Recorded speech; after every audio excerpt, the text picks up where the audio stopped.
Our guest on This is America and the World is Dr. Božo Cerar.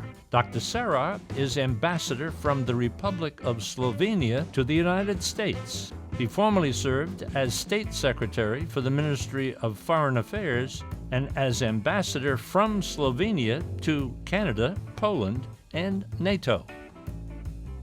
Mr. Ambassador, thank you so much for joining us. Pleasure is mine as well. This is a very important period of time, June 25th, 1991. Slovenia, tremendous history. What's the backstory? Well, it's true. We went independent 25 years ago. So we are a relatively young European country. But we Slovenians, we are an old European nation. Mm-hmm. We settled in that part of Europe in the 6th century. And after a while, I mean after 200 years, we, lost our independence. And since then, till the end of First World War, mm-hmm. we were under various German-speaking rulers. Mm-hmm. After, also Hungarian Empire at the end. And then for the next 70 years and something, part of Kingdom of Serbs, Croats, Slovenes, and Kingdom of Yugoslavia. Then came Socialist, Communist Yugoslavia in 1991, mm-hmm. finally. Mm-hmm. We went independent. And believe me, it was quite something for me personally as well, because I was there. I participated in the birth of my nation, my country, mm-hmm. and it does not happen so often, believe me. So you were there right from the get-go, right from the beginning? Yes, I was part of Slovenian, let's say, diplomatic service from the very first day. Mm. So 45 to 91, it was Tito, right? And yes. Communism, is that true? Yeah, it was communist Yugoslavia. Mm-hmm. Speaking frankly, we did, especially at the end, after 1974, after mm-hmm. the constitutional amendments, we did enjoy sort of autonomy. So Slovenia was one of the Yugoslav republics. We did have local parliament, local government. Mm. But nevertheless, what we wanted was democracy, mm-hmm, mm-hmm. market economy, mm-hmm. rule of law, mm-hmm. and of course, being part of NATO, European Union, part of Western Europe, as we used to be, as I mentioned, till the end of 1918. When Yugoslavia broke up, it broke up into 4 countries, is that correct? Well... Or is that the right way to say it? Well, the number is a bit bigger. Oh, okay. So on the territory of former Yugoslav Federation, now we have Slovenia, okay. Croatia, Bosnia and Herzegovina, oh, yes. Serbia, Montenegro, Kosovo, Macedonia. So is it 6 or 7, huh? Yes, you're right. Wow. Yeah. So is it fair to say Balkan countries or Western Balkans or Central Europe? How does one designate that? Well, I believe one would put former Yugoslavia in the Balkans. Okay. As far as we are concerned, as I mentioned, we used to belong to Austrian Empire, so we do consider ourselves more to be Central Europeans like Hungarians, Slovaks and Czechs and Austrians.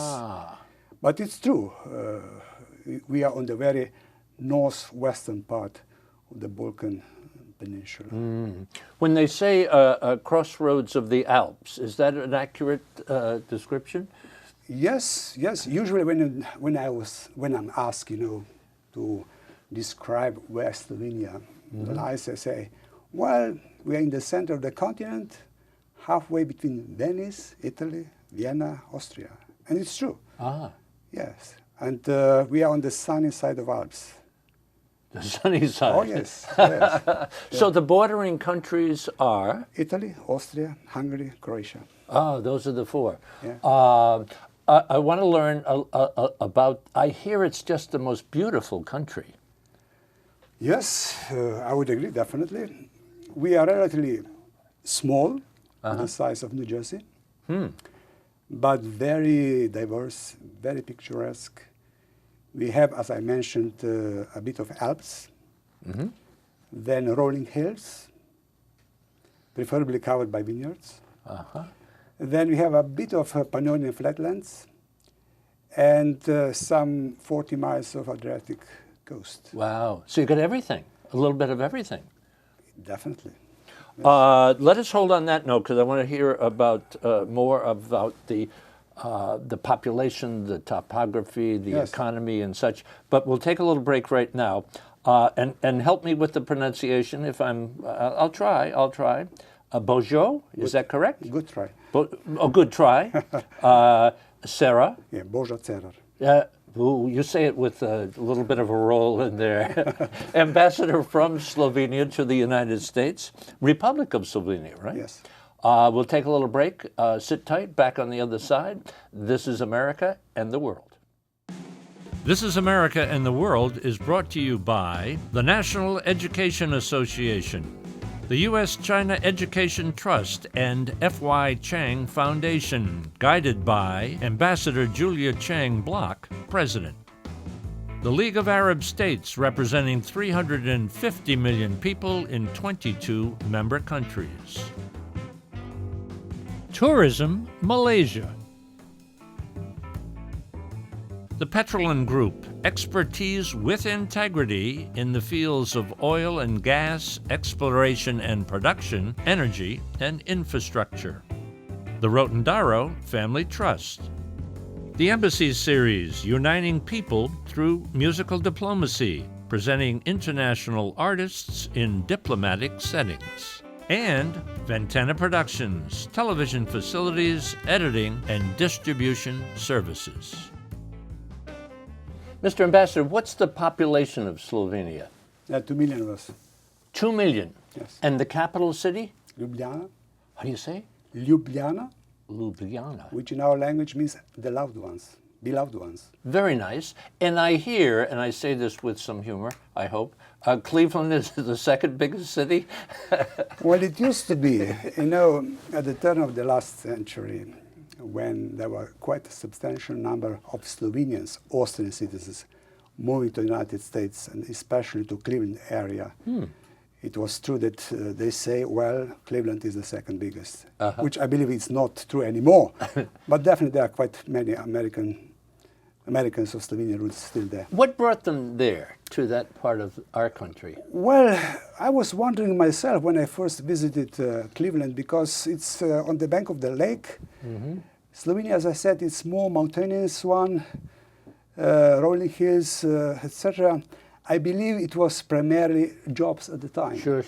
So it was some, I guess, steelworks, some mines in Ohio and the neighboring states. Usually, as I said, steelworkers, miners, some farmers as well. You mentioned jobs. So talk about a little bit of the economy of Slovenia. Very successful country, huh? Well, when we went independent, it was a difficult time in economic sense as well, because we lost quite substantial part of our market, I mean former Yugoslav market. But in a relatively short period of time, we restructured ourselves, reoriented ourselves to the Western markets. And for a while, we were a story of success. But then came the 2008 United States economic crisis, and we somehow, I would say naively, believed that the crisis will bypass us. It didn't happen. In fact, it struck us quite substantially, severely, and for a while we were in recession. And for the last 2 years, happily, we are back to the growth, 2%, which is not bad in Europe nowadays. So I guess the brighter times are still ahead of us. What pushes the economy in Slovenia? Well, primarily we are manufacturing a country. Okay. So manufacturing, services, agriculture, pretty slow, pretty small. But we do produce and we do export Slovenian wine as well. Yeah, sure. So you can buy it here. Sure. but we are net importers of foodstuffs. How about, I read generic drugs Yes. and automotive in some regard? Yes. Electric? You just named the biggest, how to say, money earners. So we are very good at pharmaceuticals. We export all over the world, from Russia to the United States. Automotive industry, yes, we do have quite a big Renault factory. But apart from that, majority of our economy are small and medium-sized enterprises. And Electronics, electrical? car parts. Car parts. Exhausts, I read. Yes? Yeah. Oh, yeah. Exhaust systems for automobiles, for motorcycles? Exactly. So car parts, some engines, things like this. But there are some home appliances. We are a big exporter of home appliances, white good stuff. Location is good for Slovenia, isn't it? Definitely, I mentioned. Location? In the center of the continent. Yeah. I mentioned our Adriatic coast as well. Port of Koper, not just very important port for Slovenia, but for neighboring Austria, Hungary, Slovakia. So this is the biggest port in that part of Europe. Oh, so location, infrastructure, and Yes. the workers have a good reputation. It's a good workforce, huh? Well, usually, yes, we are proud of being diligent, so are workaholics. That's good. So that leads me, when you say that, what's at the heart of the culture of Slovenia? What would you say would be characteristics of the people and the influences? Huh? Well, first, I believe we are very outdoor-going people. Outdoors, okay. Outdoors, yes. We love our nature, our mountains, but at the same time, you mentioned culture. Yes, I would say culture is a very important part of our life. I will tell you why. I told you there are 2 million of us in the middle of the European continent, surrounded by much bigger, stronger neighbors. But nevertheless, we maintained our identity through all those ages due to our culture. So it was works of our artists, poets, writers, architects, musicians, which enabled us to preserve what we are, Slovenes. Where does Slovenia fall in this horrific refugee crisis? Let's talk about that a little bit, because so many people were passing through at one time, as I recall, and then the borders were closed. Well, this refugee migration issue, it's not just a problem for my country or for European Union, European continent. I believe it's a global problem, and the international community as such should come together and try, not just try, and succeed in solving it. As far as my country is concerned, between last October, November, and last February, so in a matter of few months, 480,000 people, refugees, migrants, crossed Slovenia. So imagine, I mentioned 2 million of us, and quarter of a million passing Half through, a million, 480 something? Yeah, Half a you're right. million. 500,000 passing through the eastern part of Slovenia. So it was a tremendous burden, I would say, on our authorities, services, police. We had to provide shelter, to feed them, to provide medical assistance. And, it was a sort of combination of this humanitarian part, giving a helping hand to those people. But on the other hand, there is another component, very important, the security one. Because once you enter Slovenia, once you you cross Slovenian eastern border, it is so-called outer Schengen border. So once you enter Slovenia, you are in the so-called Schengen area. So it was not just, let's say, taking care of security of our people, but the whole European, let's say, community. So, as I said, you enter Slovenia, the eastern border, and then you are free to go to the north of Sweden, Finland, to the west of Netherlands, France, etc. So it was quite, I would say, something to put all this together. Where were they coming from? Where were they headed to? Well, we are talking about this so-called Western path. So from Turkey via Greece, then through the Balkans, first to Hungary, but then to Croatia and Slovenia, Austria, and then to Germany, which was in most cases final destination, Germany and Sweden. Did any of them, are there refugees there now in Slovenia? Yeah. Yes, they are. Small number, huh? Yes, it's true. The great majority, they just, how to say, crossed Slovenia in a matter of a day or two. And they wanted to settle, as I mentioned, up north. But some of them asked for a political asylum in Slovenia, let's say some 700, 800 people. And my country, I would say, is aware that sort of solidarity is badly needed in such time of crisis. So apart from those who are at the moment on the territory of Slovenia waiting to go through a certain procedure, we agreed to accept some refugees, this is so-called relocation process, from Greece, Italy and Turkey. And this process has already started. So for the last few weeks, let's say 40 people per week came from those three countries for permanent settlement in Slovenia. This has been in my mind with a 500,000 people crossing through, and Slovenia being such an attractive place.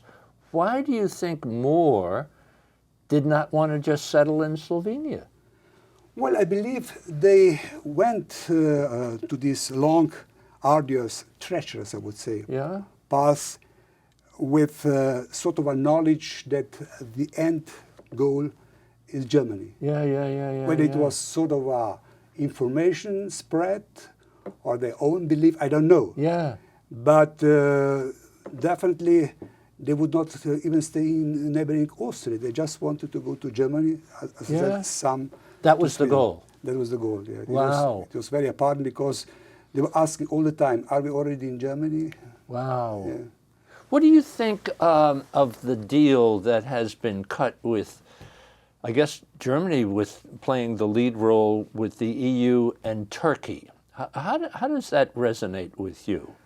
My understanding. Well, you tell us how you see it. What are the deal points? Well, the deal, to put it simply, is that we provide European Union member countries, we provide money for those refugees on the territory of Turkey. Because the idea is to keep them as close to the homes as possible, because hopefully one day they will go back home. One day peace will prevail in Syria or in Iraq, etc. But you look at the pictures. Well, wow. I agree. When I said one day, I'm not sure when this final day will come. Yes. So we provide finances to keep those refugees there, to provide shelter, education, and to expedite negotiations with Turkey as far as the future membership of European Union is concerned, and to liberalize visa system so that Turkish citizens are able to cross into European Union without visas. Do we know how many refugees are in European countries right now? Ballpark? Well, I would say in a matter of, I said second half of last year till now, a bit more than 1 million. 1 million. Came to Europe here. Wow. This western, let's say, Balkan pass is now more or less, closed. I wouldn't say... Your borders are closed now. No, this pass. The pass-through. The pass for irregular migration. borders are open all the time. Oh, okay. But what I'm referring to, that after this agreement with Turkey, Okay. this pass is not used anymore by irregular migrants or refugees or just a negligible number. So it seems, at least for the time being, there are some tangible results of this agreement. Because, you know, this irregular path is sometimes very treacherous. People were losing their lives. People were suffering. What we wanted, not just to, how to say, to turn blind eye, no. We do believe that there is, as I said, responsibility of the international community. My country, European Union, United States, we should all be in this. But as I said, on the other hand, we have to take care of our borders, of our security. So this process should be controlled, should be regularized. We would like to avoid sort of chaotic things. You know, because you've been in the foreign ministry since day one. Yes. For Slovenia. Yes. Law degree. Yes, PhD international law. in speaking 6 languages. Well, I do understand more or less, but of course there are some that I'm a bit more fluent than the others. Of course. But service in Australia, in Greece, in England, in Canada, Poland, NATO, United States. When you look at the world today, are we at a historic period of time, or is it just another slog that we're going through? You know, just this is the way the world and the planet operates historically. What do you see? Well, I hope that it is the last, that somehow we'll manage to overcome this latest, how to say, crisis, be it refugee, migration, economic crisis, security crisis, that somehow we'll be able to manage to continue what we've been doing so far. You know, one would not agree with me that the last, let's say, 50 years were rather peaceful, but nevertheless, there was no Third World War. World, Europe included, has developed tremendously. So there is definitely suffering, too much of it. But on the other hand, I believe we've been able to manage to provide for a substantial number of, let's say, mankind to prosper, to develop, to go on. So I believe that we are not confronted with some, let's say, scenarios that would mean the end of the world that we know. But again, we should be all contributing to this effort to develop, to provide peaceful environment for all the people. And let's say the role of your country, United States, is very important. You are a great country, but at the same time, you should be aware of your international responsibilities as well. And relationship between Slovenia and the United States, a good one? Yes, improving all the time, in comprehensive sense. I mean, politically, economically, militarily. When I say militarily, we are allies. I mentioned we are NATO members. This cooperation started during the Second World War. We fought on the same side. But when we went independent, this cooperation grew even stronger. I must say there is an excellent cooperation between Slovenian Armed Forces and Colorado National Guard. This is so-called State Partnership Program, which was established in 1993, 2 years after our independence. And this relationship was further strengthened when we entered NATO 2004, hardened with joint, let's say, training Afghanistan armed forces within the ISAF, NATO framework. So now we are talking about, I wouldn't say just cooperation, partnership, friendship. Mr. Ambassador, thank you for your visit with us, and thank you for the education. Thank you. Thank you very much. Thank you. For information about This Is America and the World, and to watch all of our programs, visit our website, thisisamerica.net, and look for us on Facebook and Twitter. This Is America and the World is brought to you by the National Education Association, the U.S.-China Education Trust, and F.Y. Chang Foundation, guided by Ambassador Julia Chang Block, President. The League of Arab States, representing 350 million people in 22 member countries. Tourism Malaysia. The Petrolin Group, expertise with integrity in the fields of oil and gas, exploration and production, energy, and infrastructure. The Rotendaro Family Trust. The Embassy Series, uniting people through musical diplomacy, presenting international artists in diplomatic settings. And Ventana Productions, television facilities, editing, and distribution services.